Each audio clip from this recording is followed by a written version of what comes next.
qu'on vous demande, c'est de créer la base de données. Alors, je suppose que vous utilisez déjà Web Server ou bien EasyPHP. Alors, pour notamment accéder via PHP MyAdmin. Alors, en fait, la base de données, c'est une base de données qu'on va créer.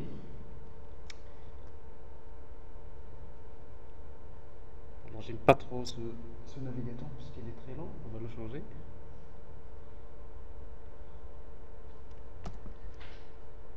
Voilà.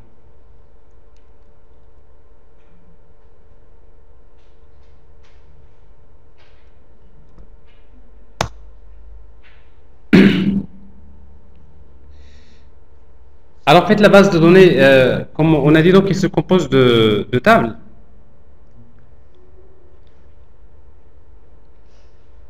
Il y a la table catégorie et la table produit. Alors, en fait, c'est vrai que ici, c'est différent par rapport à la base de données qui est demandée. Alors, ce qu'on va faire, on va créer la base de données rapidement. Comme ça, on est sûr de travailler avec la même structure. Donc, on va créer la base DB. DB4, catalogue 5. Il y a plusieurs versions. Alors, on va créer les deux tables. Il y a la table catégorie. En principe, la table catégorie, on a demandé de créer combien de champs? 2. Il y a id des catégories, id des 4, qui est de type int, clé primaire, auto, increment. Et le nom de la catégorie, nom 4, de type varchar, la taille 25, c'est tout. Alors ça concerne la table catégorie. Alors, ensuite, on va créer la table produit. La table produit. Avec combien de colonnes? C'est bon. Donc, regarde, vous avez l'énoncé, non? Alors, je vais afficher l'énoncé.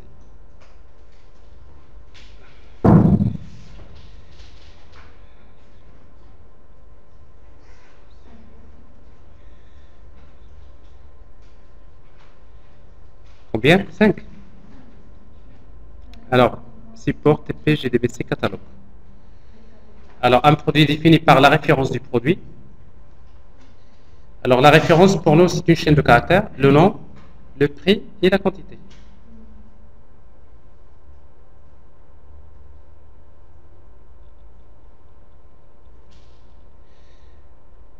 C'est combien? Alors, c'est ça le problème, c'est que parfois vous devrez connaître le nombre de colonnes, quoi qu'on peut toujours en rajouter. Mais ici, il y a 5, n'est-ce pas? Juste la table, 4 colonnes. Et voilà. Et la clé étrangère, parce qu'en fait, un produit appartient à une catégorie. Donc, il y a 5. Donc, il y a référence produit. Alors, remarquez ici, donc c'est pas obligatoire, mais généralement, au niveau des bases de données, les noms des champs, généralement, on utilise des majuscules. Et s'il y a un séparateur, on utilise underscore. Ça, c'est juste les bonnes pratiques, mais en fait, vous n'êtes pas obligé. Mais si vous respectez cette typologie, ça serait bien. Alors, int, donc c'est référence produit, c'est la clé primaire. En fait, c'est pas int, c'est varchar. Parce qu'on a spécifique, c'est une chaîne de caractères. On suppose que la taille, c'est 10. Après, c'est la clé primaire. Ensuite, il y a le nom du produit. Le nom produit, de type varchar. La taille, par exemple, 50. Le prix, on va le déclarer de type table. La quantité, de type int. Et après, la clé étrangère, c'est id 4. Id catégorie. Un produit appartient à une catégorie. Enregistré.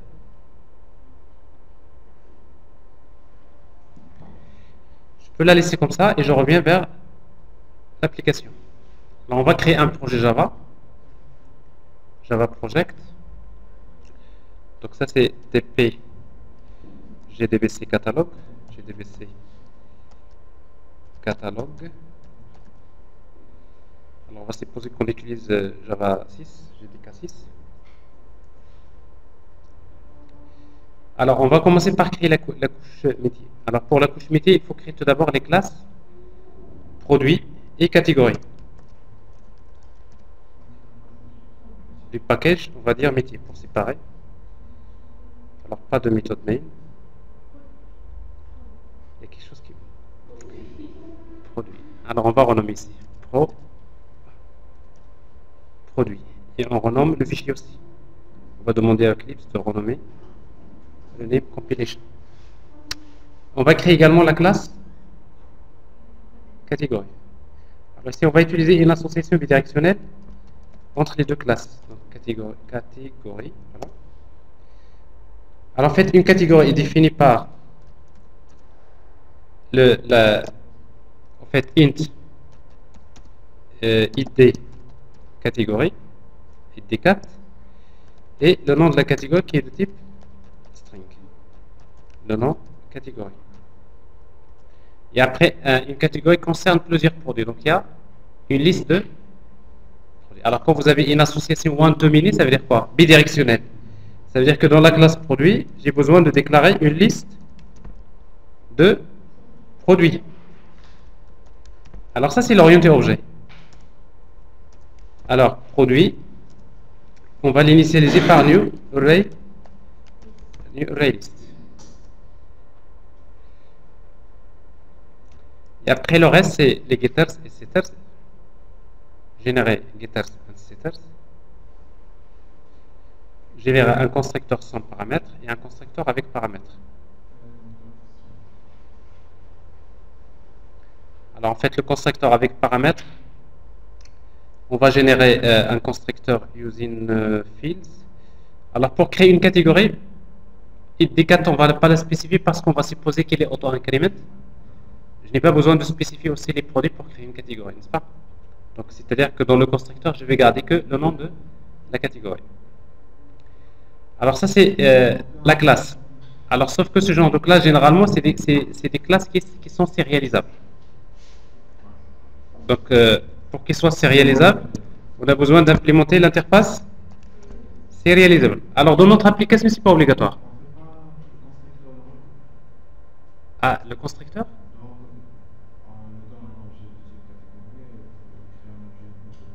Non, on n'a pas besoin. Généralement, on n'a pas besoin. Vous pouvez ajouter d'autres constructeurs en fonction de votre manière de travailler avec la classe catégorie, mais on n'a pas besoin. Un constructeur sans paramètres, ce genre de classe, c'est des classes, c'est ce qu'on appelle les Java Beans. En fait, un Java Beans, généralement, c'est une classe qui est sérialisable. Un Java Bean, c'est une classe sérialisable, des attributs privés, les getters et setters, un constructeur par défaut obligatoire, c'est-à-dire sans paramètres, et un constructeur avec paramètres, si vous voulez. Alors, généralement, pourquoi sérialisable? Alors, on a déjà vu que sérialiser, c'est peut-être parce qu'on a besoin de l'enregistrer dans un fichier, n'est-ce pas? Alors, si on ne va pas l'enregistrer dans un fichier, parce que les données vont être envoyées dans la base de données. Mais surtout, c'est apparaît par la suite. Une application Java qui se trouve dans une machine, il va, par exemple, dans l'application, on va saisir, par exemple, un mot-clé. Quand on va cliquer sur un bouton, j'ai besoin d'afficher les produits.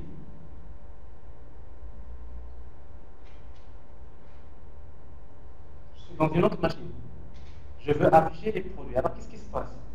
Je me connecte vers l'application. L'application, la couche service, il va faire appel à la couche métier pour récupérer quoi? Des produits. Mais les produits, ils vont être récupérés, après ils vont être sérialisés. Ils vont être envoyés vers une autre. Donc, vous voyez, les Java Beans, généralement, c'est des classes sérialisables. Ça veut dire qu'ils doivent être capables de passer d'une machine vers une autre. Donc, ça explique pourquoi, généralement, ce genre de classes sont souvent sérialisables. Alors, on va faire la même chose pour produit. Donc, un produit, c'est une classe qui est sérialisable et qui est définie par les attributs suivants. La référence du produit, qui est de type string. Bref. Non, on a choisi string parce que dans l'énoncé, on vous dit c'est une chaîne de caractères. Mais c'est pas un problème. Le nom du produit.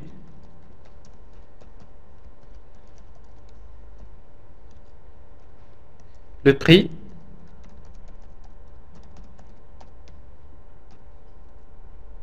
La quantité.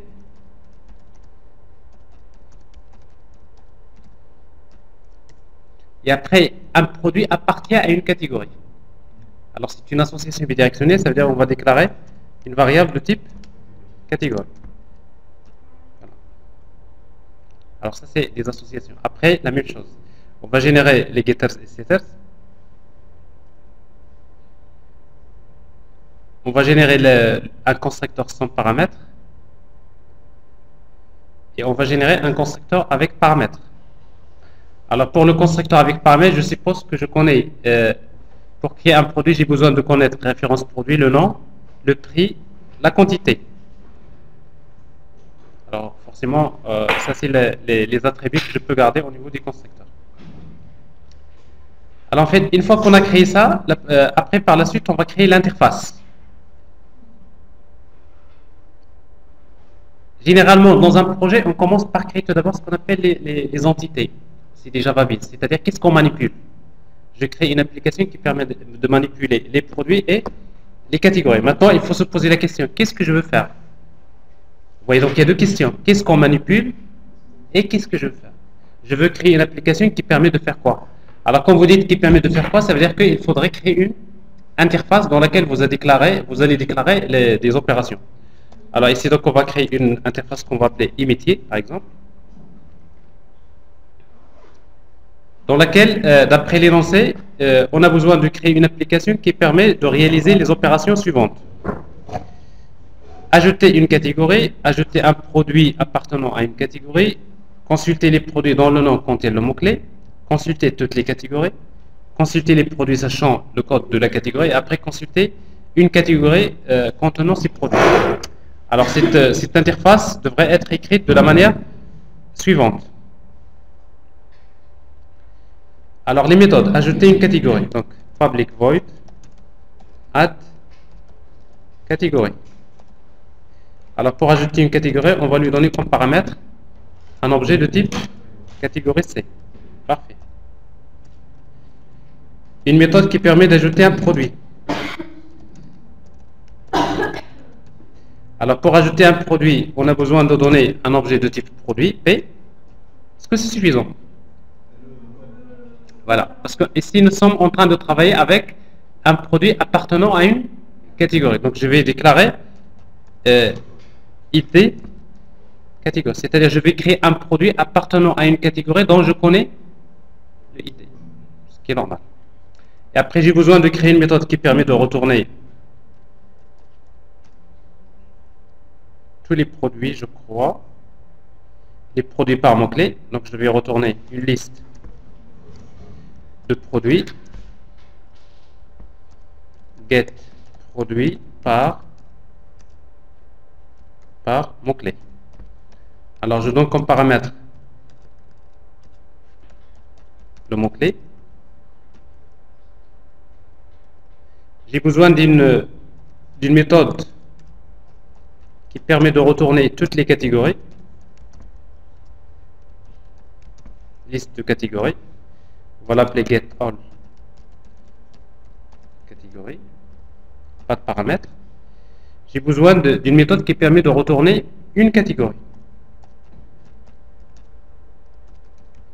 Retourner une catégorie, get catégorie, sachant id catégorie. Alors c'est donc j'ai 5 méthodes dans l'énoncé. Je ne sais pas si on a oublié une méthode. 1, 2, 3, 4, 5, 6. Donc les produits sachant le code catégorie. Je veux les produits d'une catégorie. C'est-à-dire une autre méthode qui retourne une liste de produits comme celle-là. Mais on ne va pas lui donner le mot-clé, mais on va lui donner id catégorie. Int id catégorie. Voilà. Ça c'est très important parce que si vous créez l'interface, c'est que vous avez bien conçu votre travail. Je sais ce que je veux. Alors, je vous le dis bien, alors, le problème, c'est pas développement. Alors, parfois, vous vous précipitez à développer des choses, alors que si vous avez mal conçu l'interface, qu'est-ce que vous allez trouver? Peut-être vous avez l'impression que vous allez rapidement, vous faites les choses assez rapidement, mais à un moment donné, vous allez commencer à faire des retours. Ah non, je change la signature de la méthode. Si je change, je dois rechanger tout. Alors, ce qui fait que, alors que le problème il est aussi simple, mais il faut juste rappeler que cette interface-là, cette interface-là, il traduit quoi? Il traduit le diagramme cas d'utilisation. Je ne l'ai pas demandé. Parce qu'en réalité, la première des choses qu'il faut créer, c'est le cas. Vous allez dire, je veux créer une application qui va être utilisée par un utilisateur. Qu'est-ce qu'il permet de faire? Il permet de faire ces opérations. Alors, au premier semestre, on a beaucoup travaillé sur cette partie-là. Maintenant, on va créer une implémentation. Sauf que l'implémentation de cette interface, il va utiliser une classe singleton. C'est-à-dire, on a besoin de créer une classe singleton connection. On peut travailler tout, pour moi, tout ça c'est le métier, mais vous pouvez changer hein, si vous voulez. Mais tout ça, c'est dans le même paquet, c'est pas un problème. À vrai dire, métier, mais en réalité, c'est la couche d'accès aux données, parce que ici, nous sommes en train de faire l'accès aux bases de données. Mais après, on peut par exemple séparer dans métier, il y a des parties qui concernent des DAO, il y a d'autres qui concernent métier. Mais c'est donc je suppose que tout ça c'est le métier. Alors la classe, on va l'appeler singleton connection. Alors en fait, un singleton, ça c'est un design pattern. Design pattern, c'est un patron de conception. C'est très connu dans le développement. Un singleton, c'est une classe qui garantit qu'il y a une seule instance qui va être créée. Alors généralement, un singleton, il déclare un attribut qui est privé et qui doit être statique. On va déclarer une connection, la variable connection. Et cette variable connection, on va l'initialiser au chargement de la classe en mémoire. Et si vous voulez créer la connexion au chargement de la classe, on utilise le bloc statique. On ouvre la collade. Alors tout ce que vous mettez dans le bloc statique, c'est des codes qui vont s'exécuter au chargement de la classe en mémoire. Ce qui fait que ce code-là, il va s'exécuter une seule fois. Même si on veut l'exécuter plusieurs fois, on ne peut pas. Donc si vous voulez exécuter le bloc statique plusieurs fois, il faudrait se débrouiller de décharger la classe de la mémoire et la recharger une deuxième. Et tout ça, c'est pas l'objectif. Alors ici donc on va charger le pilote GDBC. Alors pour charger le pilote GDBC, nous avons dit qu'il faut utiliser classe.forName. Alors pour MySQL, le pilote GDBC, c'est comme .mysql.gdbc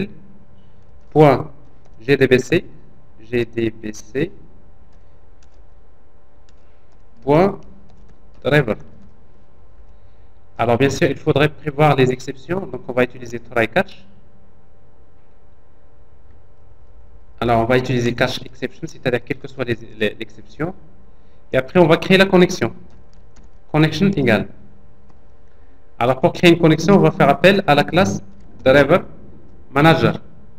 La méthode s'appelle getConnection. Et on spécifie l'URL. L'URL généralement, on écrit gdbc, .mysql, la machine, localhost, le port 3306, / le nom de la base de données, db catalogue 5, catalogue underscore, db catalogue 5, le nom de l'utilisateur, root, le mot de passe, c'est une chaîne. Et après, qu'est-ce qu'il vous reste? Parce que l'attribut il est privé, on va créer une méthode getConnection. On va la générer, getter. GetConnection.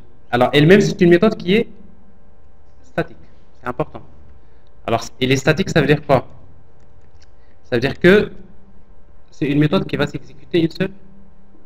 C'est-à-dire, en fait, c'est pas qu'il va s'exécuter une seule fois, c'est que pour l'appeler, on n'est pas obligé de créer une instance de la classe singleton. Donc, je peux directement écrire singleton connection.get connection. On va vérifier tout d'abord et après on passe à la suite. Regardez bien. J'affiche un message ici. C'est juste exprès, ça ne sert à rien de l'afficher dans l'application, mais on va l'afficher juste pour voir. Si je vais afficher le message création d'une connexion. Alors pourquoi je fais ça? Donc maintenant je vais tester est-ce que la connexion est établie à la base de données. Alors je crée une application que je vais appeler test. Alors c'est juste pour tester le singleton. Alors dans une application, si vous voulez par exemple établir une connexion, on va déclarer une connexion con égale, on écrit directement singleton connection point get connect. Alors maintenant vous avez compris pourquoi la méthode doit être statique. Parce que généralement on écrit la classe .get connection. Alors premièrement, si vous exécutez, vous allez voir qu'il y a une exception. L'exception connue, le pilote GDBC introuvable. Comme .mysql.gdbc introuvable. Nous avons déjà expliqué que le pilote GDBC, c'est un fichier .jar qu'il faut mettre dans le projet.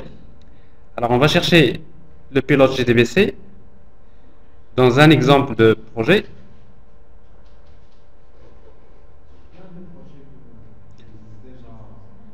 Oui. C'est MySQL connector.jar. Alors on va le copier dans le projet. Alors en fait vous le copiez dans le projet, mais c'est pas suffisant parce qu'il faut l'ajouter aux classes path. Alors en fait l'ajouter aux classes path avec Java il y a deux manières. Soit vous cliquez avec le bouton droit et vous mettez build path add, donc vous l'ajoutez aux bibliothèques, mais à condition que vous soyez dans la fenêtre package explore. Sinon, la deuxième solution, si vous utilisez les propriétés du projet, Java build path libraries add. Alors là, vous êtes en train d'ajouter une bibliothèque, un nouveau fichier .jar aux classes path du projet. Alors je reviens sur la classe test. J'exécute. Alors ici j'ai également un autre problème. Ce n'est plus le problème de pilote, mais il vous dit que la base n'existe pas. Alors en fait c'est pas 4, c'est catalogue. Catal 5. On peut vérifier, elle est là. DB Catal 5. Alors c'est très important toujours de vérifier la connexion tout d'abord avant de passer à la suite, parce que de toute façon c'est un paramètre qu'il faut vérifier. Alors ici donc je vois création d'une connexion. Mais regardez, pourquoi je vous fais ça? Supposons je veux créer dans une autre méthode, j'appelle une connexion con2 égale driver égale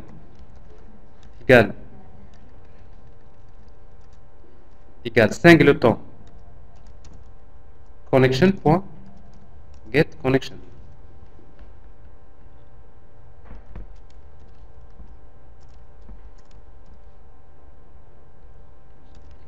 Trois, 4. Combien de connexions que j'ai créées?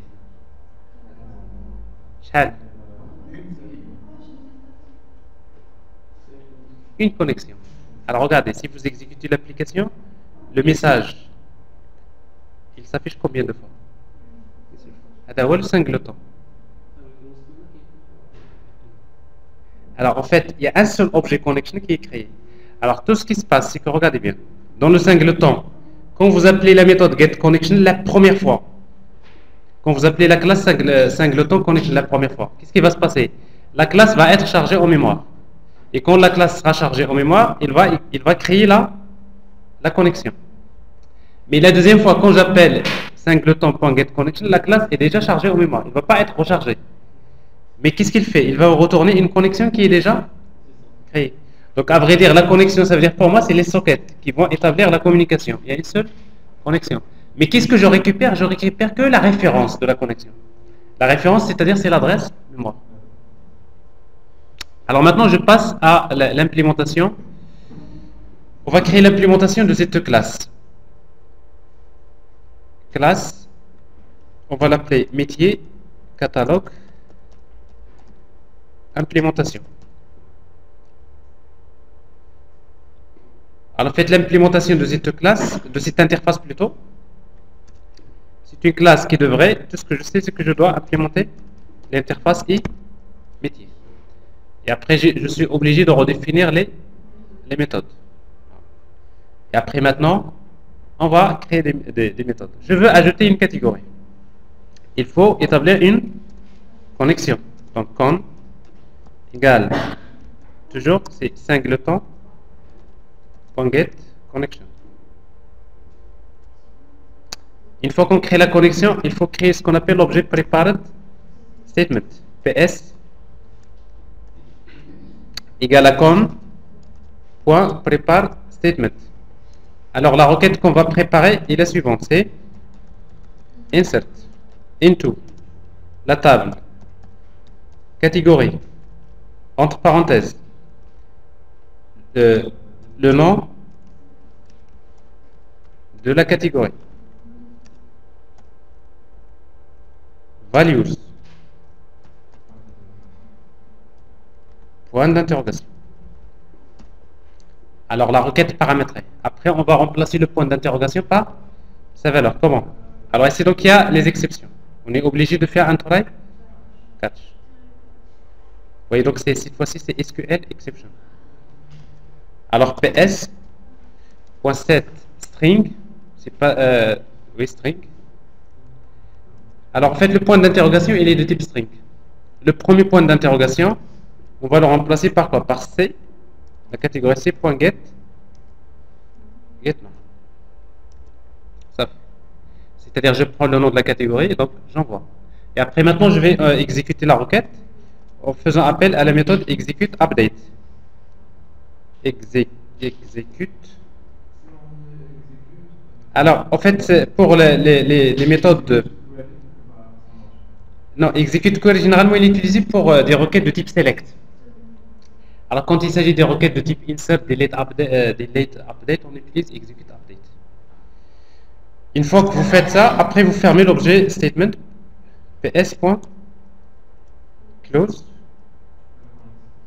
et vous fermez la connexion. Non.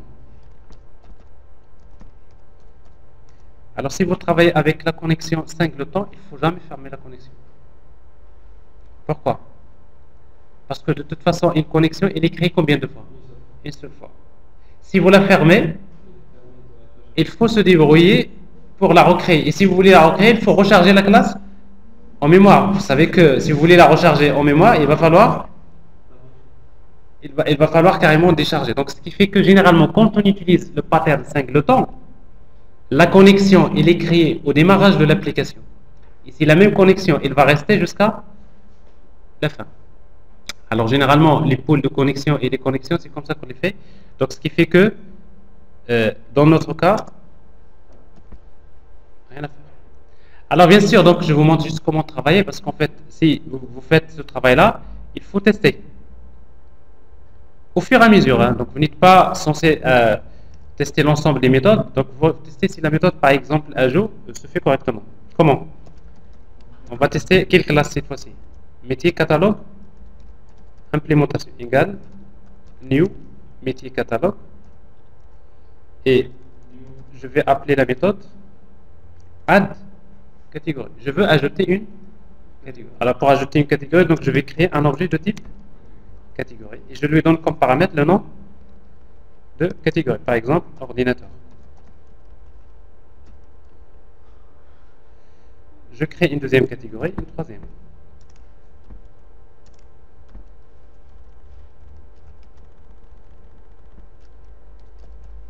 Imprimante.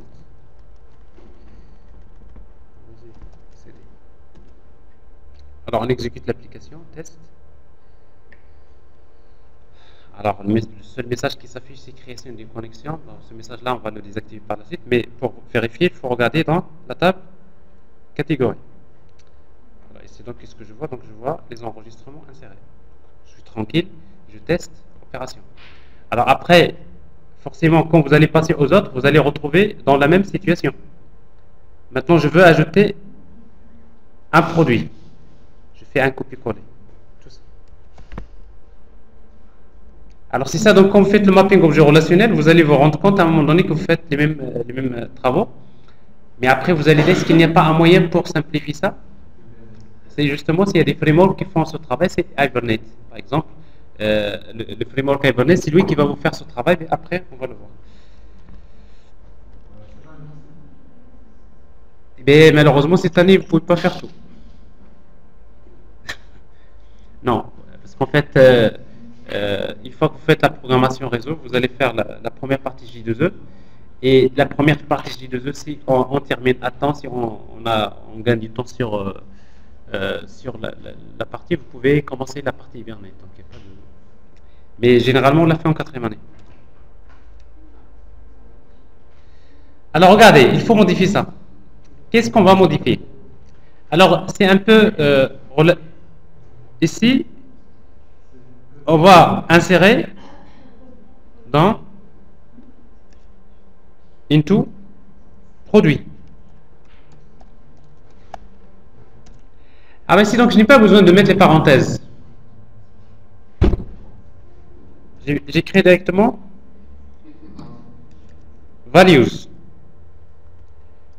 1,2,3 4. Et combien de colonnes? 5. Merci. Alors ici, donc je n'ai même pas besoin de mettre ici les parenthèses, le nom du champ, c'est-à-dire dans l'ordre, mais à condition que ce soit dans l'ordre. Alors après, on va remplacer. Le premier point d'interrogation, c'est quoi? C'est P. Get référence produit. Le deuxième point d'interrogation. Le deuxième, c'est quoi? Alors là, le problème, c'est que vous pouvez commettre des erreurs d'ordre, n'est-ce pas? Donc il faut regarder dans la base de données, c'est-à-dire le deuxième point d'interrogation, ça représente quoi? C'est le nom, prix, quantité, ID, n'est-ce pas? Ce qui fait que généralement, c'est toujours bien, entre parenthèses, de spécifier les colonnes. Comme ça, vous êtes sûr que l'ordre est correct. Donc le deuxième, ça va être p.getNom.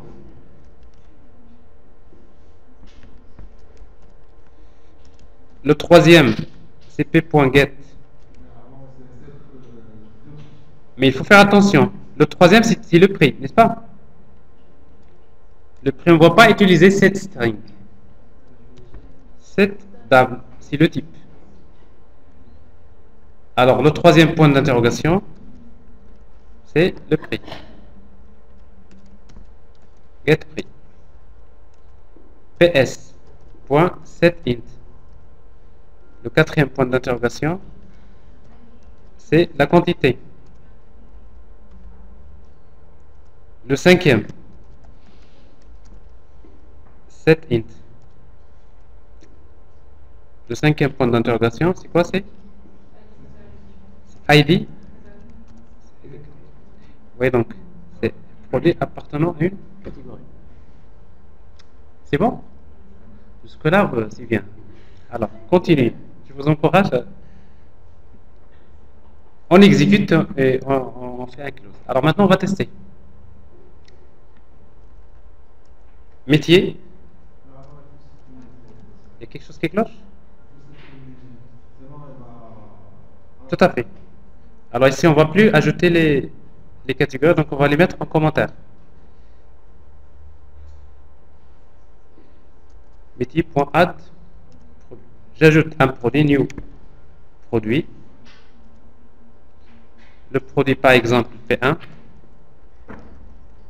Le nom du produit, HP. Le prix, 4000. La quantité, 33. Pour quelle catégorie? 1.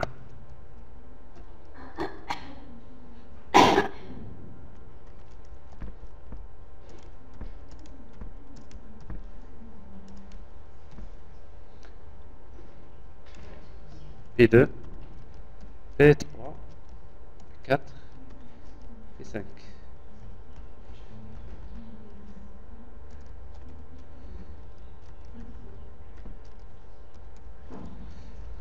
Alors toujours la catégorie 1, la catégorie 2, la catégorie 2, ici la catégorie 3.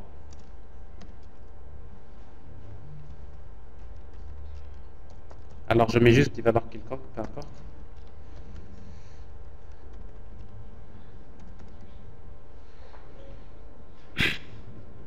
Alors on exécute.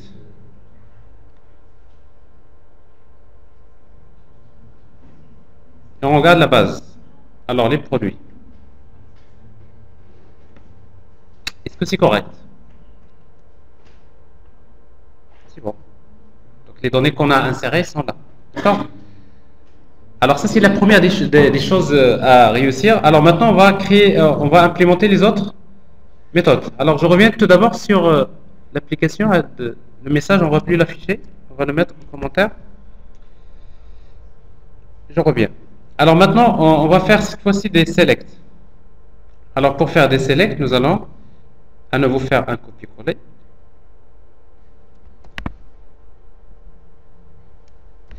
Alors quand on va retourner une liste, tout d'abord il faut créer la liste, n'est-ce pas?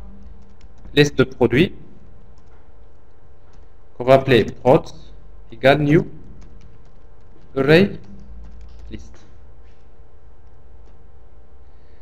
Alors cette liste là, la requête qu'on va préparer, c'est select étoile from produit where le nom du produit prod quoi like point d'interrogation. Est-ce que vous êtes d'accord? Donc je vais chercher tous les produits dont le nom contient le mot clé, n'est-ce pas? Oui. Un pourcentage avant et un pourcentage. Donc on va le faire ici. ps.setString. Le premier point d'interrogation, on va le remplacer par un pourcentage plus MC plus pourcentage. C'est bon? Est-ce que vous suivez? Il ne faut pas se déconcentrer. Alors maintenant, on va exécuter la requête. Comment? C'est cette fois-ci, il faut utiliser un result. rs égale à ps.execute query. Et cette fois-ci, on va faire le mapping objet relationnel comme ça. While rs.next. Très bien. Alors, while rs.next, on ouvre les accolades. Pour chaque ligne, on va créer un produit. Produit P égale new produit. Et après, on va utiliser les setters. P.set référence produit égale à quoi? C'est rs.getString. La colonne s'appelle ref produit. Et je fais la même chose pour les autres. P.set nom produit. P.set nom produit. C'est rs.getString. La colonne s'appelle nom prod. P.set prix. C'est rs.getDouble. La colonne s'appelle prix. P.set quantité. rs.getInt. La colonne s'appelle quantité.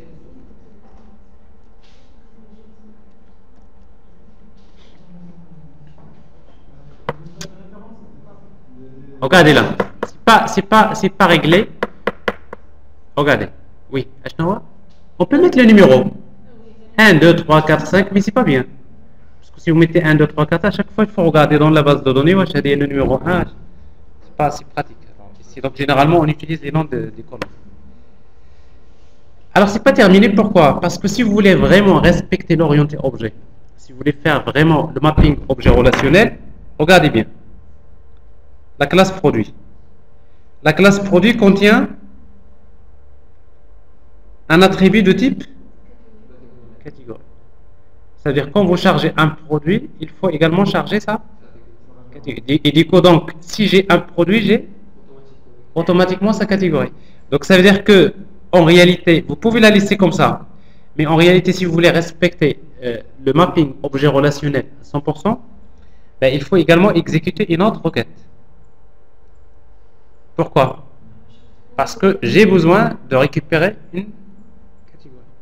Ça veut dire qu'une fois que je charge ça, ben, à nouveau, je vais créer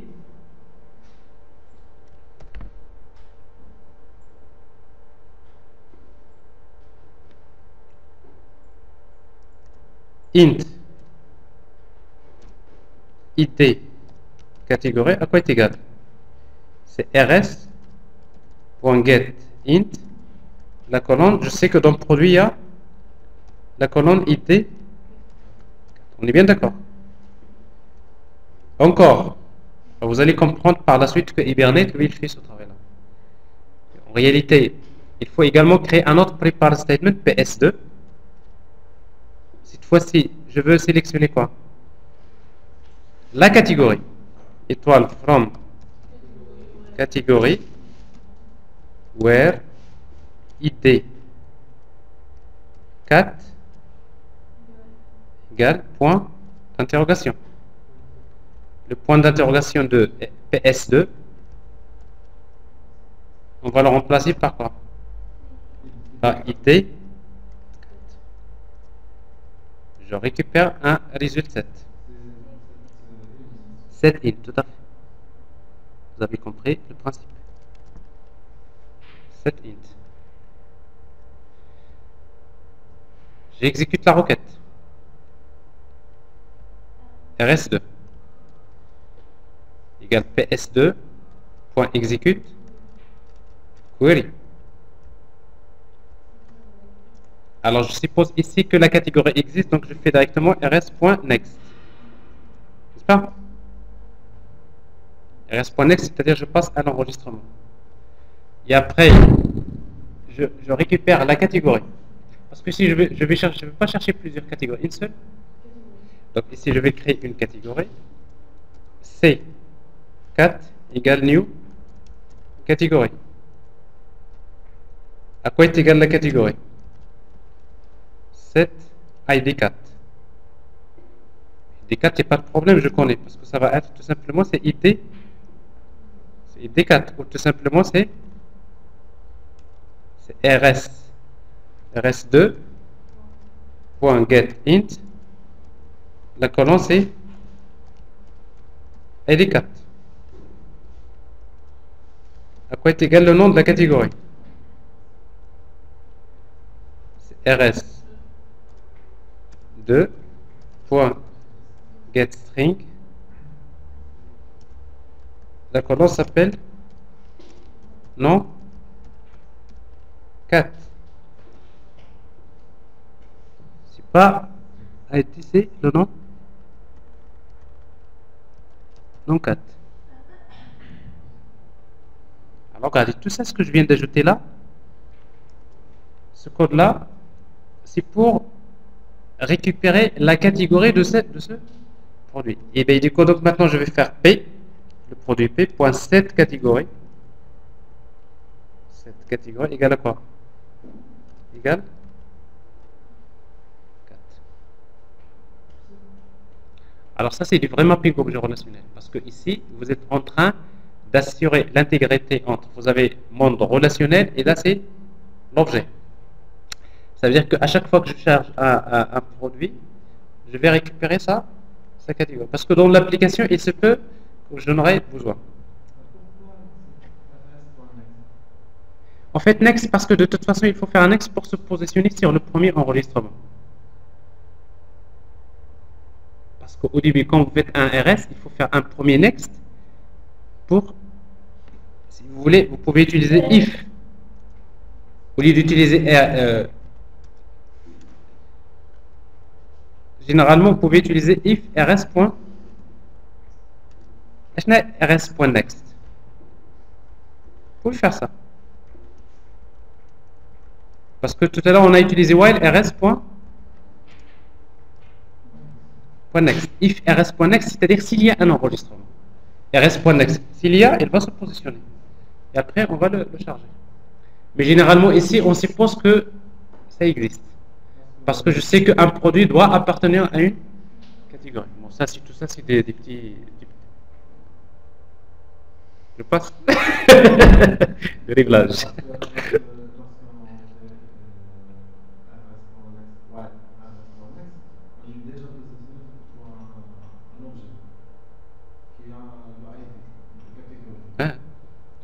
RS fait un seul enregistrement. C'est-à-dire RS.next, attends, index ça, c'est RS. Il a tout à fait raison, c'est RS2. Vous avez compris, maintenant, c'est normal.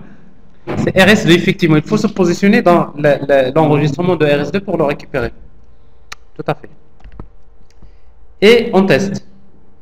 Mais sans oublier, avant de faire next, il faut ajouter le produit. Parce qu'il ne faut pas oublier que vous avez créé la liste de produits. Prods.add. Quoi?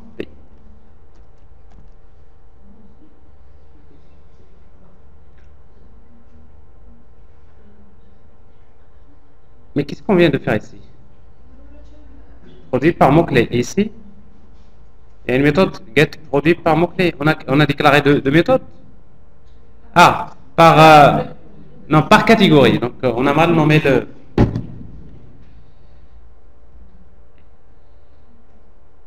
Alors, par catégorie, donc, il n'y a rien à changer. On va faire exactement copier-coller. Alors, la seule différence... Alors, déjà, je vais changer au niveau de l'interface ps.close. Oui. Alors, en fait, c'est pas obligatoire qu'on fasse un select, généralement. Alors, ici, mais si vous voulez respecter quand même tout ça, donc vous avez ps.close.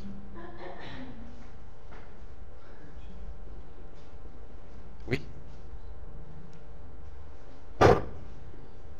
S2.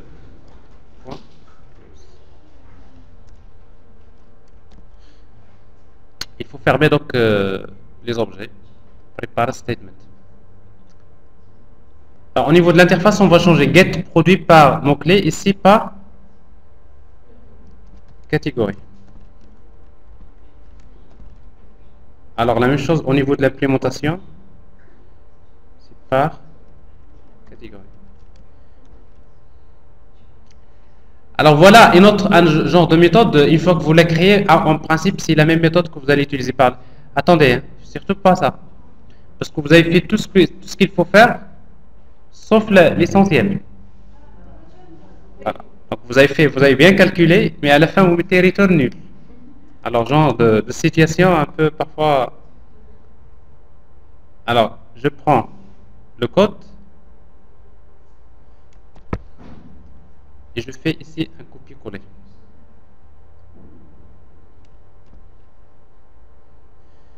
Bon, à nouveau la même chose. Ici, qu'est-ce qu'on va faire? Donc je vais chercher par catégorie. Donc je crée la liste des produits. Ici, sauf que ici c'est pas set string, c'est set int. Le premier point d'interrogation, on va le remplacer par id catégorie. Je veux les produits d'une catégorie. Alors ici, donc, je n'ai même pas besoin de récupérer la catégorie parce que je la connais, n'est-ce pas? Et des catégories, c'est le paramètre, n'est-ce pas? Je crée également une requête pour chercher la catégorie elle-même.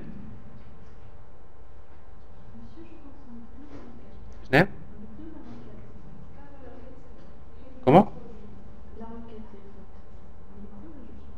Hadi. Qu'est-ce qu'il a? C'est pas like, c'est égal, tout à fait. C'est ID4, tout à fait. Égal.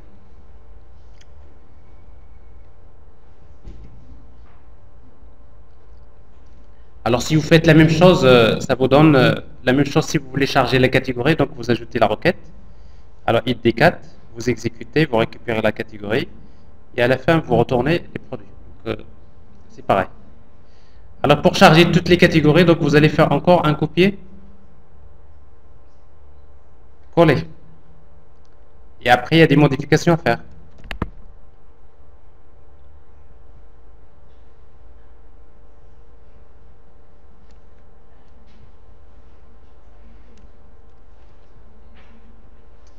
Alors, quelles sont les modifications? Tout d'abord, vous avez besoin de créer une liste de catégories.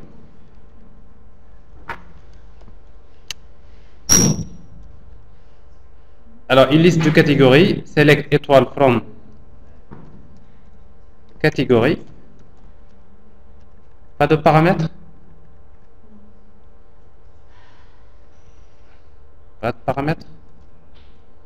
On exécute la requête. Alors, ici, catégorie C égale new catégorie.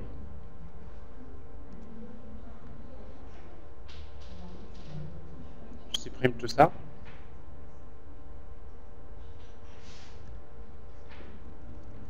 Et après, C.set id4, rs.getInt. La colonne, c'est id4. C.setNom, rs.getString. La colonne, non, catégorie. Et après, on l'ajoute à la liste. En fait, la liste, on ne va pas l'appeler prose, mais on va l'appeler catégorie. Et après, catégorie.add. C. Et à la fin, qu'est-ce qu'on va retourner? 4. Voilà. Alors ça, c'est les catégories.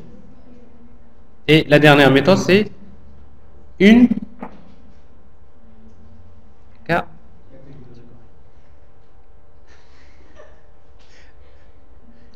Vous ne pouvez pas résister 2 heures de suite. Là, je sais qu'aujourd'hui, c'est mieux. Alors, on va charger une catégorie. Mais si vous lisez bien, regardez bien. Dans l'énoncé, on est en fait ici clair. On vous dit consulter une catégorie contenant ces produits. Donc, ça veut dire quand je vais charger la catégorie, je vais également charger ces produits. Alors, ça, c'est ce qui est demandé. Oui, c'est ça. Alors, on donne des catégories. De la liste de toutes les catégories. Ici, c'est la liste de toutes les catégories. Et là, une catégorie. Alors ici, donc, ici, il y a where id catégorie égale point d'interrogation. Alors, il faut remplacer le point d'interrogation par le paramètre. C'est ps.setInt 1. C'est et D4. J'exécute la requête. Alors en fait, à vrai dire, ici, c'est pas de while. Vous utilisez tout simplement if. Parce qu'en fait, je suppose qu'il y a un seul enregistrement. S'il existe, je le récupère. Alors, a priori, ici, on va retourner, c'est pas la liste, ici. Donc ici, donc, je déclare une catégorie 4. Ici, à la fin, qu'est-ce qu'on va retourner?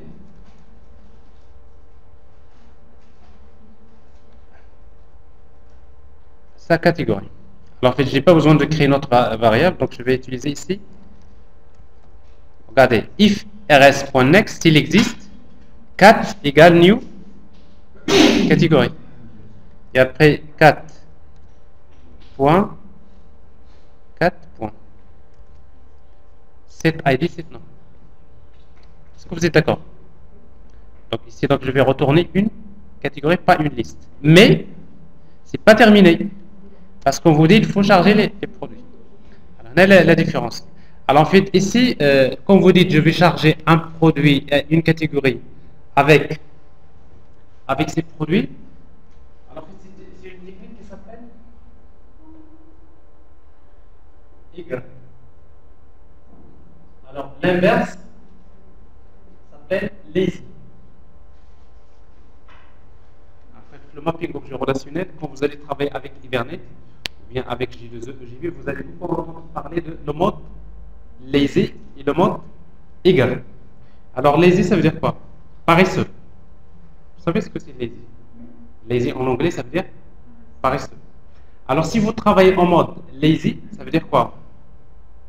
Ça veut dire que quand on va charger une catégorie, je ne vais pas charger les produits de la catégorie. C'est-à-dire, quand je vais faire, par exemple, je demande à l'application, je veux une catégorie, elle va me ramener que les informations sur la catégorie. Avec le mode lazy. Alors que si on travaille en mode inverse, c'est-à-dire égal, ça veut dire quoi? Quand je demande à l'application de me charger, de récupérer une catégorie, il va me donner la catégorie, mais avec ses enfants. C'est-à-dire, quoi ses enfants? C'est les catégories. Alors en fait, ça c'est généralement quand vous allez travailler avec Hibernate, c'est à vous de spécifier est-ce que vous voulez travailler en mode lazy ou bien en mode eager. Alors ici donc vous voyez donc qu'on a travaillé en mode eager. On n'est pas paresseux, mais il y a un inconvénient pour le mode eager. Je vois l'inconvénient. L'inconvénient c'est que vous risquez de charger dans la mémoire des données que vous n'allez pas utiliser. Ça c'est un problème. Alors tout ça, c'est des applications comme ça, c'est toujours bien de savoir c'est quoi l'avantage, l'inconvénient.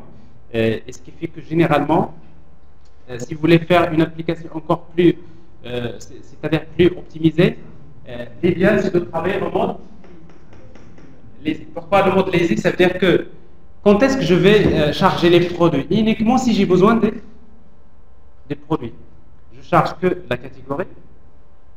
Mais dans mon application, quand j'aurai besoin de charger les produits de cette catégorie, n'est-ce pas? En fait, je n'ai pas besoin je n'ai pas besoin de refaire le travail, mais tout simplement, j'appelle une autre méthode qui me permet de retourner les catégories, n'est-ce pas? Alors ici, donc, est-ce qu'on a besoin de se connecter à nouveau à la base de données pour faire ce travail? On l'a déjà fait. On a déjà une méthode qui permet de retourner la liste des produits d'une catégorie. Comment on va la récupérer? Liste des produits. Je vais récupérer la liste des produits. Je vais appeler prods égale à quoi? Alors je sais que il y a une méthode qui s'appelle getProduit par 4. Je donne la méthode que j'ai définie auparavant. Je lui donne des catégories, elle me ramène la liste. Et cette liste-là, je vais l'affecter à la catégorie 7 produits égale à quoi? Donc, je n'ai pas ajouté beaucoup de code à vrai dire, n'est-ce pas? Parce que la méthode qui permet de retourner les produits d'une catégorie existe déjà. Alors ça, c'est les méthodes qu'on a demandées. Et à la fin, qu'est-ce qu'on va retourner ici? 4. Alors, sauf que ici, 4, il ne l'a pas accepté. Il vous dit might not have been initialized. C'est bien ça? Non, c'est pas ça. Généralement, quand vous déclarez un objet qui n'est pas initialisé, à la fin, il vous dit que il se peut que l'objet ne soit pas initialisé. Donc, vous serez obligé de mettre au départ au moins nul. Comme ça, vous savez très bien que de toute façon, s'il ne retourne rien, il va retourner nul.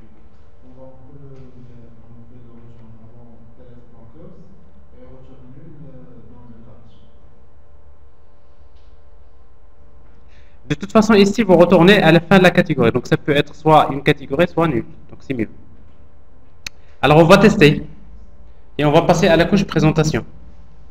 Alors, maintenant, on a déjà ajouté ça dans la base. On va mettre ça en commentaire.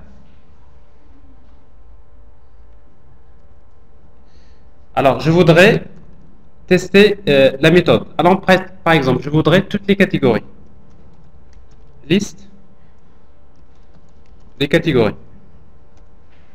4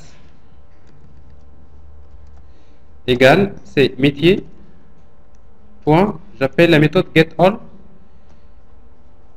catégorie. Et on va vérifier. For, pour chaque catégorie C de la liste des catégories, on va afficher c.get. Je vais afficher le nom de la catégorie. On vérifie. Normalement, je devrais afficher toutes les catégories. Pas de problème. La méthode marche.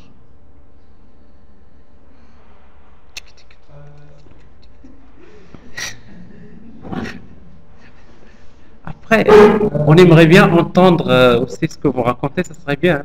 Hein? Ça ne concerne pas, je sais. Hein. Oui. Oui. C'est-à-dire que vous retournez aussi le numéro et la catégorie. Tout à fait. C'est-à-dire qu'en fin de compte, si vous ajoutez la méthode toString ici, ça vous permet de tester mieux le... Alors, générer la méthode toString, ça on a déjà souvent demandé de faire ces méthodes. Alors, si vous générez la méthode toString, ça vous permet d'afficher, au lieu d'afficher le nom de la catégorie, vous affichez c.toString. Ce qui vous permet de voir... Alors, en fait, la méthode toString, on a... il y a la catégorie, il y a le nom, mais il y a également des... Il vous dit qu'il y a un tableau de produits. Alors maintenant, ici, dans notre situation, on va tester que ça. Alors, on veut également chercher les produits d'une catégorie. Liste, produits,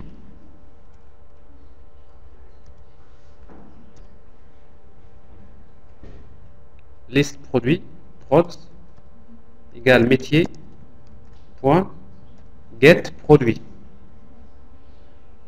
Par 4. La catégorie numéro 1. Je cherche que les produits de la catégorie numéro 1. Pour chaque produit, P de la liste des produits,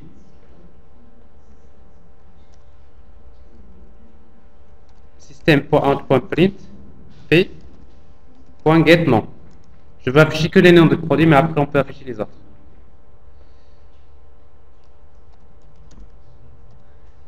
Séparateur.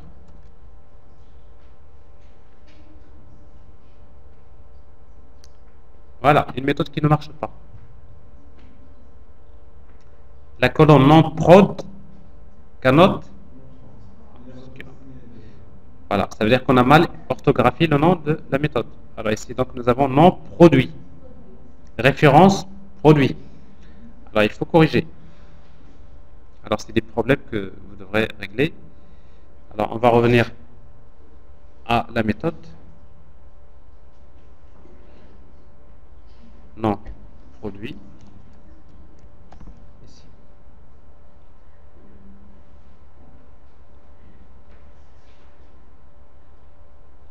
Encore. Bad table. Catégorie.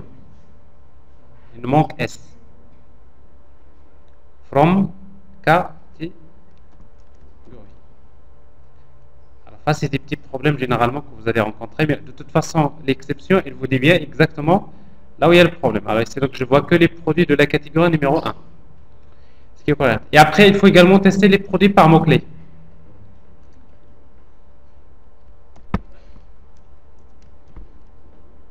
Alors, produit par mots-clés. J'ai déjà déclaré les produits, donc je déclare les produits, cette fois-ci par mots-clés.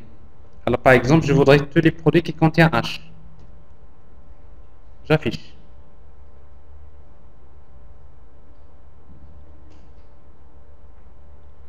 Encore. En fait, c'est normal que nous allons avoir la même erreur parce qu'on s'est trompé dans les deux méthodes. Parce qu'on a fait des copies-collées. Exactement. Alors, nom produit, ici, la même chose, c'est nom produit. Et quoi d'autre? Catégorie.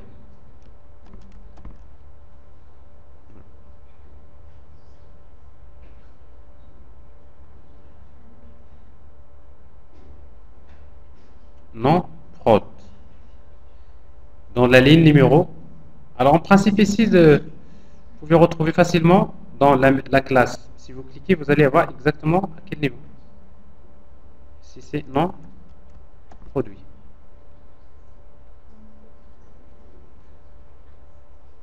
Voilà. Que le produit dont le nom contient H. Alors vous mettez P.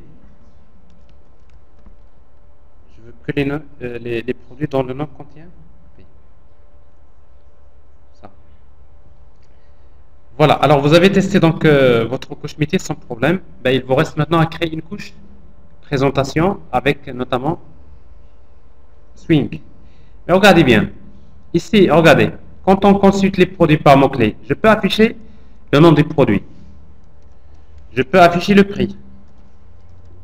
Regardez. Est-ce que je peux afficher le nom de la catégorie? Qu'est-ce que je viens de récupérer? La liste des produits. Pour chaque produit, je veux afficher le nom, le prix. Est-ce que je peux afficher le nom de la catégorie? Oui. Comment? C'est p.get catégorie, parce que je sais donc que l'objet produit, j'ai la catégorie, et l'objet catégorie, j'appelle get. Vous voyez donc pourquoi? Parce que quand j'ai chargé le produit, j'ai chargé également sa catégorie. Donc voilà l'avantage ici. Donc ça, c'est parce que vous aurez besoin généralement de récupérer cet élément. Et vous voyez donc, je vois que c'est à chaque fois le produit, ici donc, je vois le nom du produit, le prix, c'est un ordinateur. Le nom, ordinateur. Ça, c'est implémenté. Ça marche. Alors voilà la première partie. On va la stopper. Alors si vous n'avez pas de questions, on va... Alors donc pour la couche de présentation, donc, en fait on va rappeler que quand vous utilisez un swing, il faut créer tout d'abord un modèle. En fait le modèle, parce que ici donc on va respecter c'est-à-dire que dans le swing il y a des composants qui respectent le modèle MVC, modèle vue contrôleur. Alors on a déjà vu que par exemple pour le cas de la couche présentation, donc dans le package présentation, on va créer une classe qu'on va appeler produit modèle. Modèle.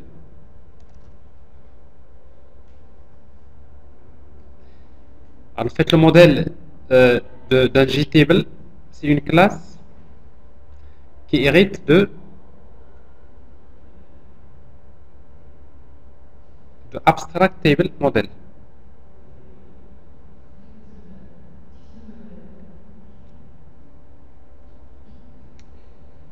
Donc c'est abstract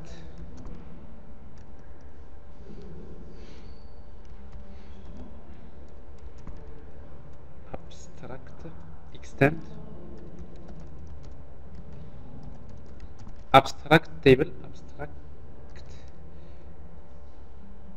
model. Alors ça c'est pour le cas d'un JTable, mais bien sûr quand vous héritez de abstract table model, on aura besoin de redéfinir un certain nombre de méthodes. Il y a la méthode getRowCount, getColumnCount, et après getValueAt. Mais également, on aura besoin de redéfinir la méthode, le nom de la colonne, qui permet de retourner le nom de la colonne. Get colonne name. Alors globalement, ça c'est les méthodes dont on aurait besoin.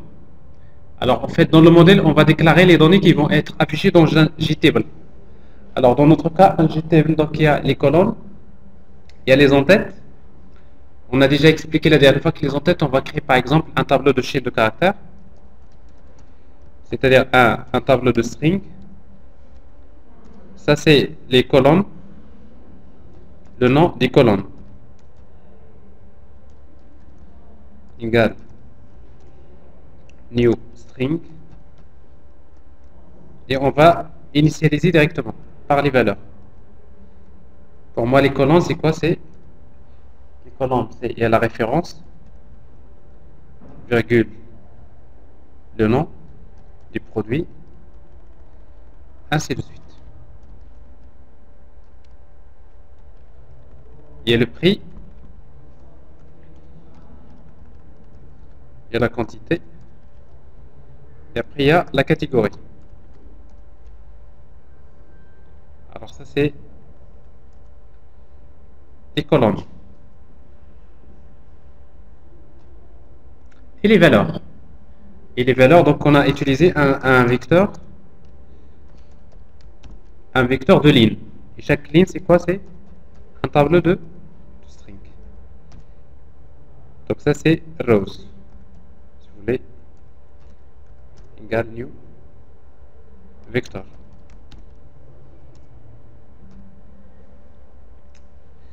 Et du coup, donc la méthode getRowCount, il permet de retourner ces rows.size.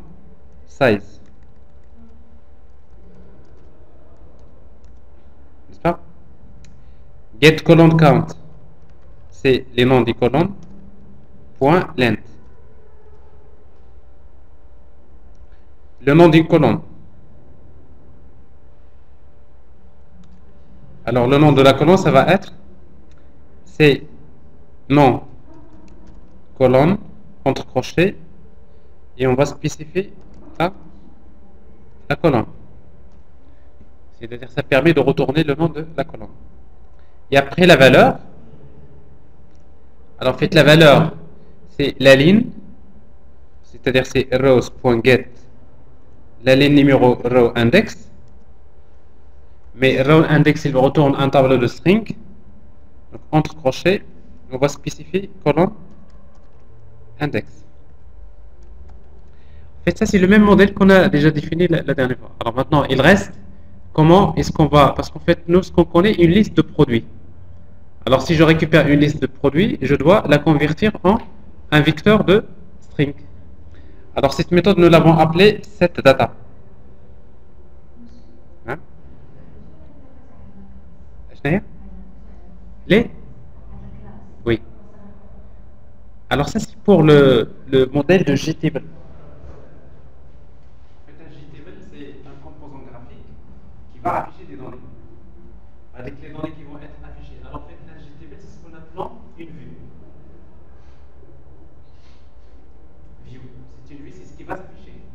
Mais les données qui vont être affichées par cette vue, il va nous afficher des données qui se trouvent dans un objet qui s'appelle le modèle. Alors pour moi, le modèle, dans le cas de JTable, un modèle, c'est une classe qui devrait hériter.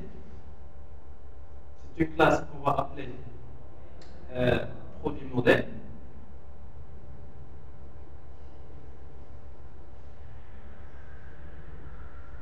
Par définition, c'est une classe qui devrait hériter d'une classe qui s'appelle abstract table model. Donc si vous voulez afficher des données dans un JTable Swing, vous aurez besoin de créer un modèle. Et le modèle, c'est quoi? C'est une classe qui hérite de abstract table model. Et après, quand vous héritez, vous allez redéfinir des méthodes. Alors, quelles sont les méthodes? GetRowCount, GetColumnCount, GetColumnName et GetValueAt. Alors, tout ça, on les définit à partir de quoi? Parce que je suppose que pour moi, les données, elles vont être stockées dans ça. Les noms des colonnes. Les noms des colonnes, pour moi, c'est un tableau de chaîne de caractères. On voit les colonnes. Et après, les lignes qui vont être affichées, pour moi, c'est quoi? C'est un vecteur de tableau de chaîne de caractères. Pourquoi chaque ligne, c'est un tableau de...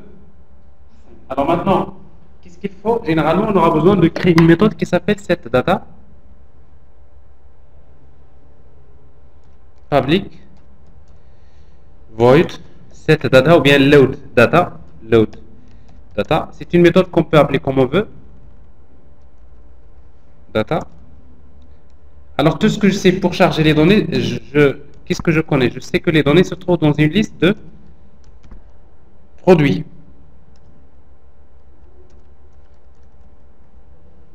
Pourquoi? Parce que quand je vais appeler la couche métier, qu'est-ce que je récupère? Je récupère une liste de produits.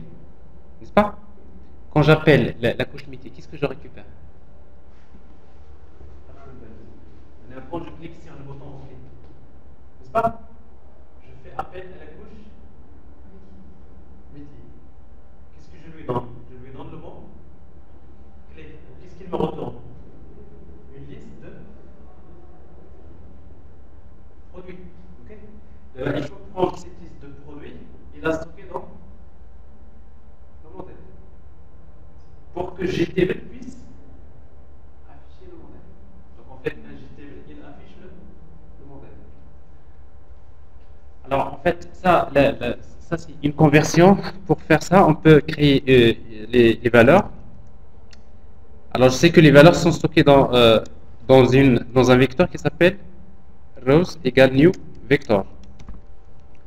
Donc on va créer un vecteur qui est vide. Et après, je fais une boucle. Pour chaque produit, P de la liste des produits, rows, c'est le vecteur, point add.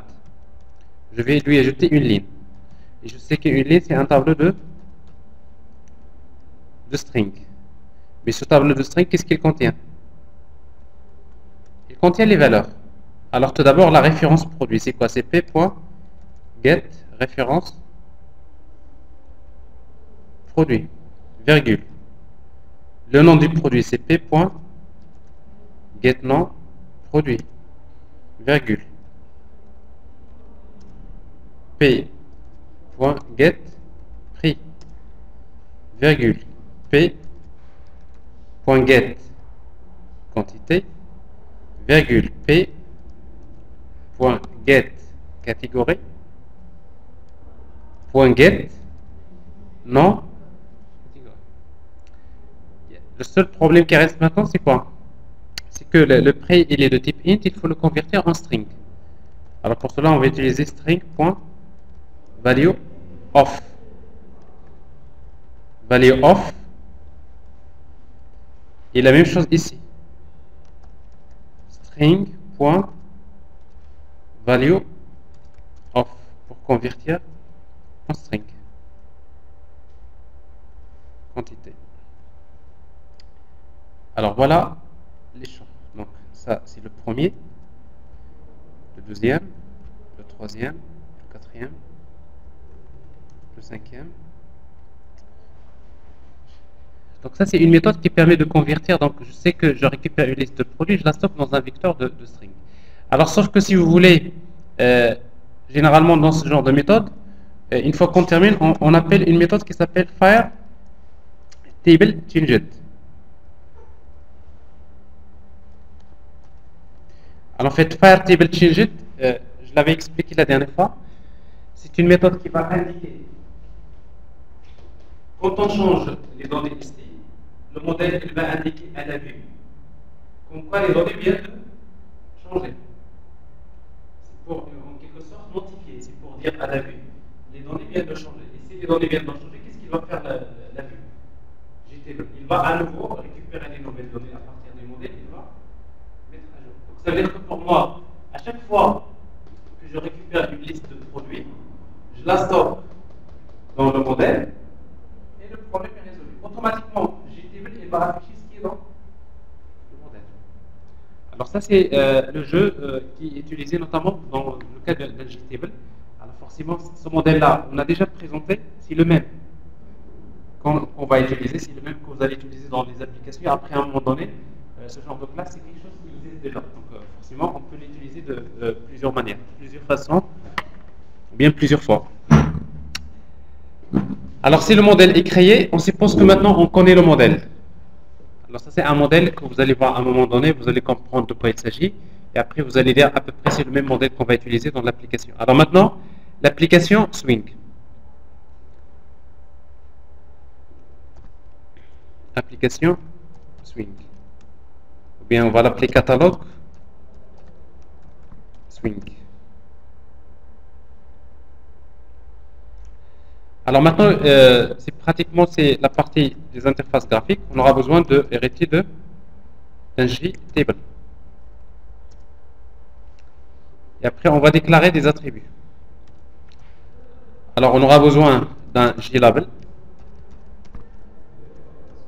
Alors, JLabel mot-clé, MC, égale new JLabel. Le champ, on va l'appeler MC, mot-clé. On va déclarer une zone de texte, JTextField, Alors, JText field, on va l'appeler MC. Égale new JText field. On va lui donner la taille 12.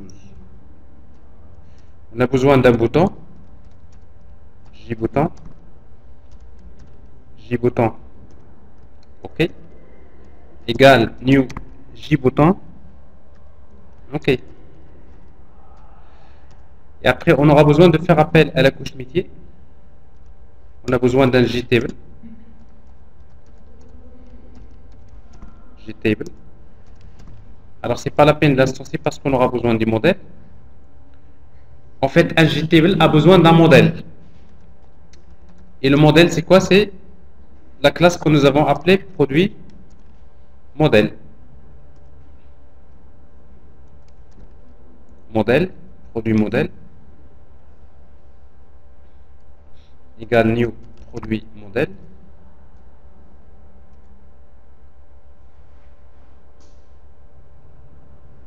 Si vous voulez, on peut ne pas l'instancier maintenant. Après, on le fait au niveau des constructeurs. Et après, on aura besoin quoi d'autre? De la couche métier. Parce que la couche présentation a besoin de la couche métier. Et pour moi, la couche métier, c'est métier, catalogue, métier. On peut l'initialiser égale new métier catalogue. Le constructeur catalogue swing. Bon, à nouveau, donc il y a des méthodes classiques comme par exemple la méthode 10.set clause, set default clause operation.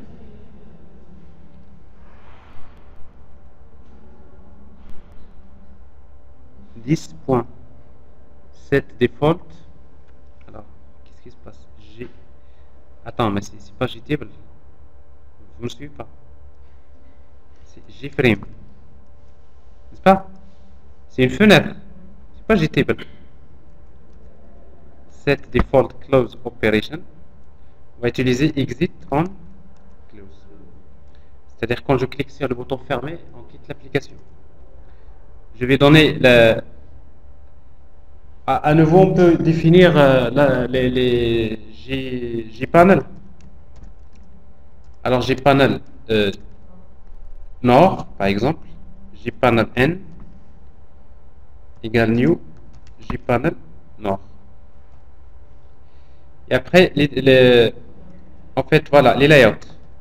Alors, pour la fenêtre, il va utiliser layout. On va utiliser border layout. C'est-à-dire border layout, je vous rappelle, c'est le nord, sud, est, ouest. Alors que cette layout.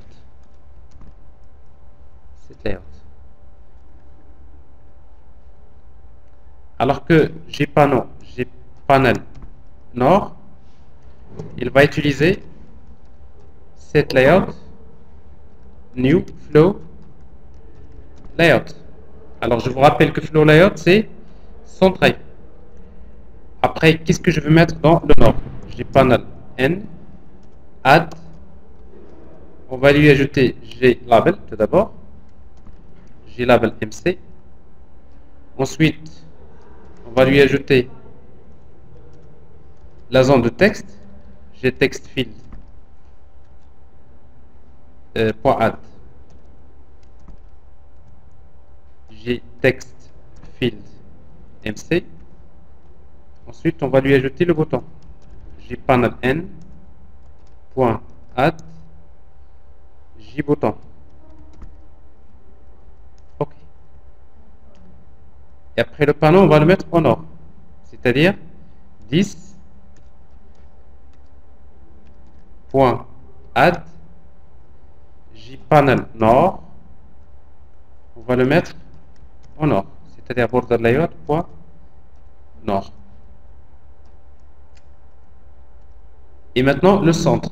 Pour le centre, on va mettre à nouveau un autre JPanel, un panneau. JPanel C égale new JPanel.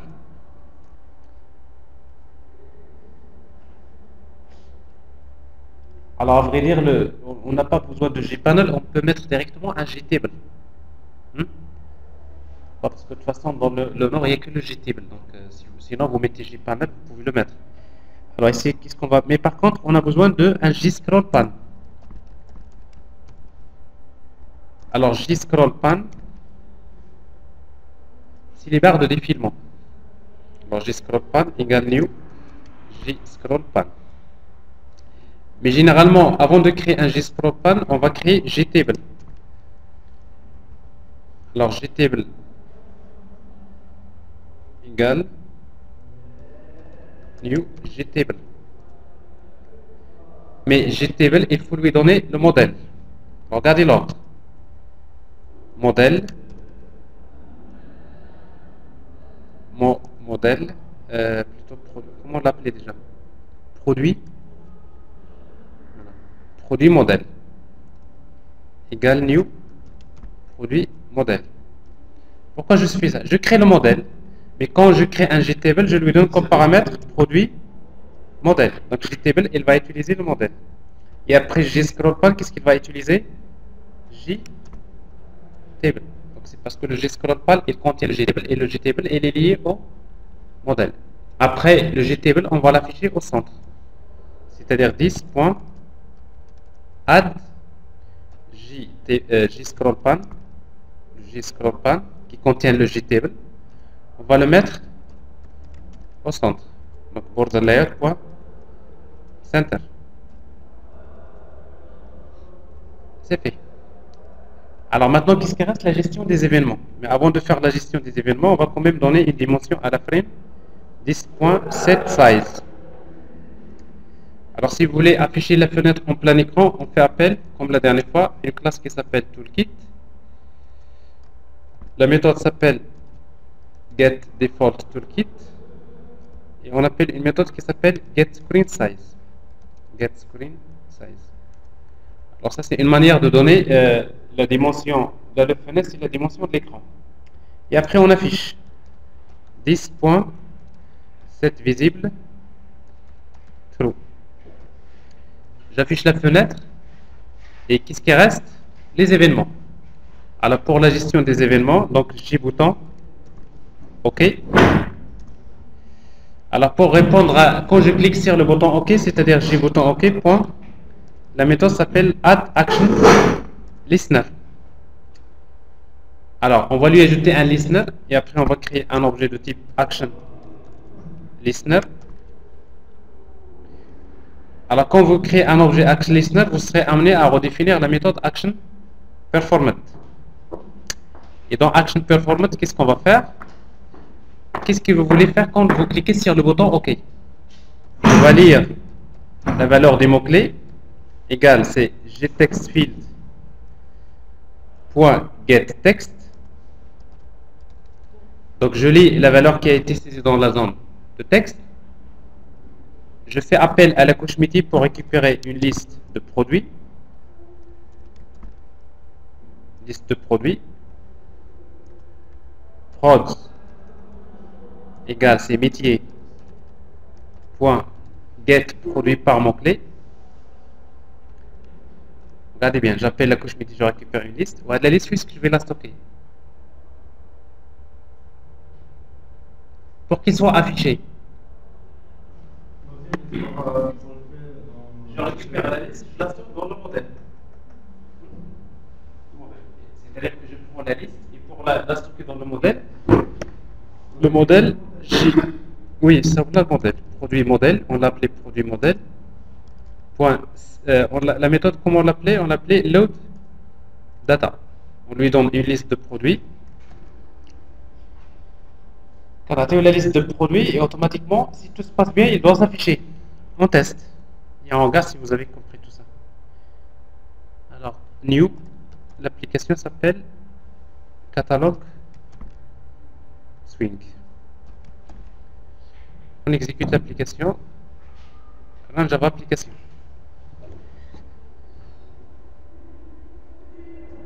C'est déjà pas mal. Alors je vois bien l'interface comme je voulais.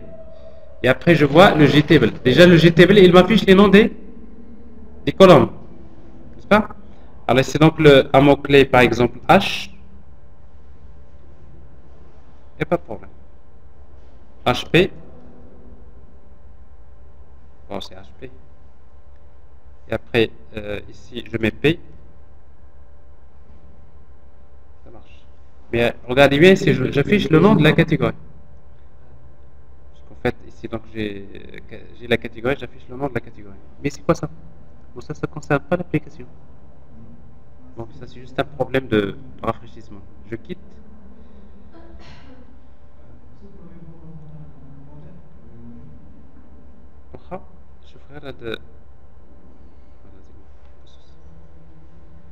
Alors en fait le modèle, le modèle c'est toujours la même chose. Regardez, le modèle, c'est quoi?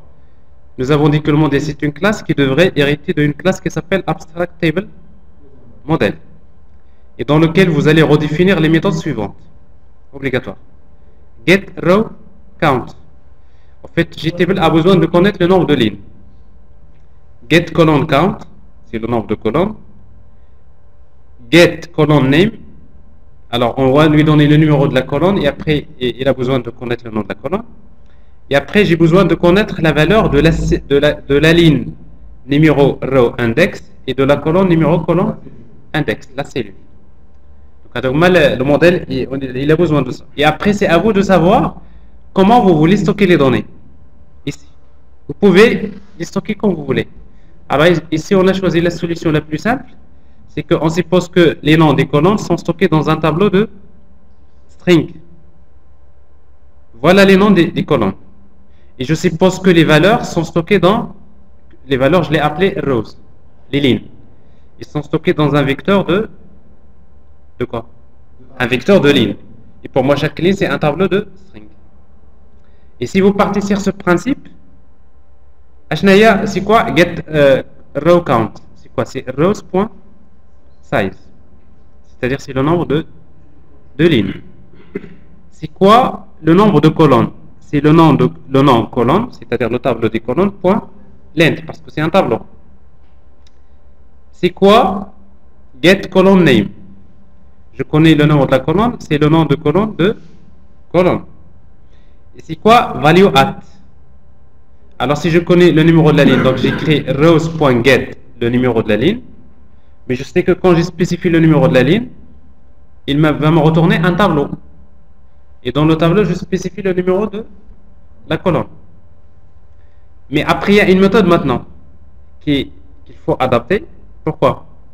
Parce que en réalité, moi, quand j'appelle la couche métier, qu'est-ce qu'il va me donner? Une liste de produits. Alors maintenant, il faudrait stocker la liste de produits dans ce tableau. C'est-à-dire, alors cette méthode, on l'a appelée load data. Alors cette méthode load data, on va lui donner une liste de produits. Parce que je sais, généralement, pourquoi liste de produits? Parce que je sais que ce que je récupère dans le métier, c'est une liste de produits. Et après, du moment que j'ai une liste de produits, donc j'ai besoin à chaque fois de créer un vecteur qui est vide.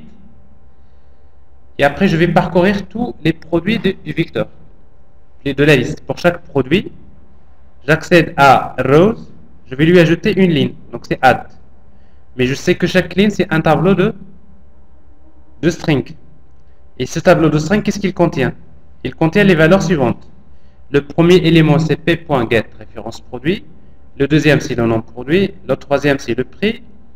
Le quatrième, c'est la quantité. Et le cinquième, c'est le nom de la catégorie. Mais regardez le nom de la catégorie, c'est p.getCategory.getNom. Pourquoi? Parce que ici, un produit appartient à une catégorie. Mais sans oublier à la fin faire table change. En fait, faire table change, si vous voulez, il permet d'indiquer, d'envoyer un message à JTable pour lui dire il y a un changement. Ça veut dire que le modèle vient de changer de valeur. Automatiquement, la vue, il va se rafraîchir. Alors, si vous ne faites pas ça, regardez, si vous appelez pas faire table change, qu'est-ce qui va se passer? Votre application, regardez, donc j'ai désactivé Fire Table Changed. Je recherche, regardez.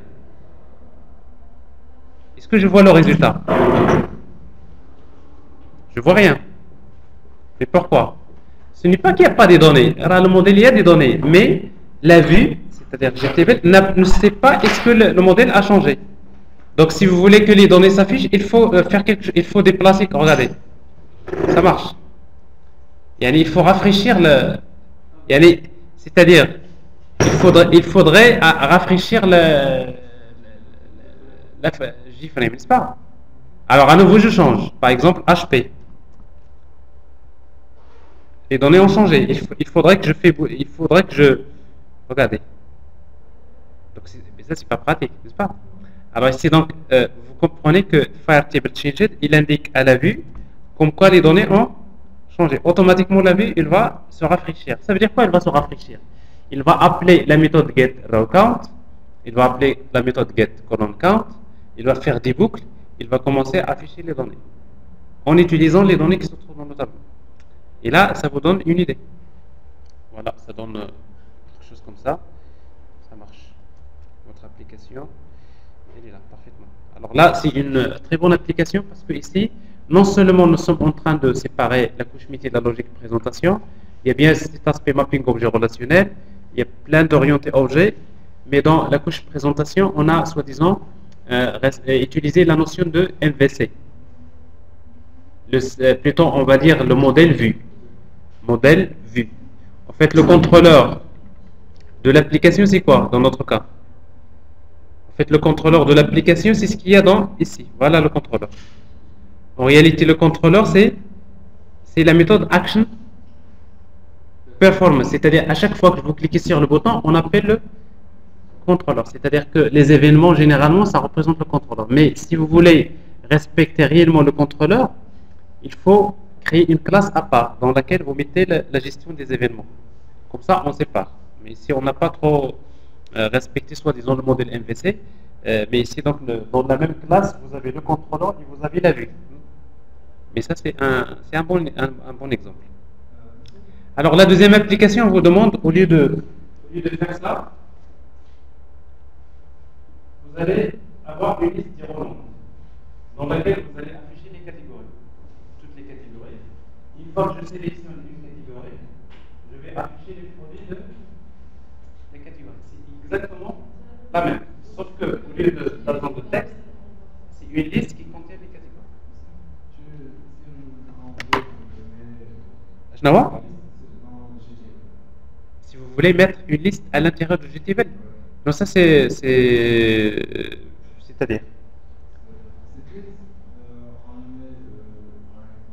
dans une cellule de GTL. Non, ça c'est autre chose. Il va falloir redéfinir le modèle. En fait, redéfinir le GTL quand même.